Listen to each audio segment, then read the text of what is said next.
Hello po sa lahat ng mga followers po natin dyan, Luzon, Visayas at Mindanao. Sa mga nag-follow po sa YouTube channel po natin sa Obed Antique Collection, sana po ay mga hindi pa po nakasubscribe, mag-subscribe po kayo. Lalo na sa short videos po natin, like and comments din po kayo. Thank you. Saka meron tayong sorpresa, ito napakalupit. Sabi rare po ito, mga gamit po ito ng mga sundalo noong sinaunang kasagsagan pa ng gira po ng Pilipinas. Kaya gawa po ito ng silver.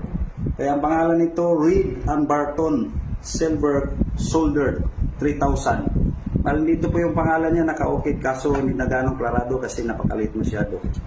Kaya lalo na sa mga nakakuha nito, thank you so much kaibigan. Bali sa akin nyo po ipinagkaloob ito. Thank you so much. Kaya mga followers po natin, sana nag-enjoy kayo. Pakinggan nyo po yung tunog, oh.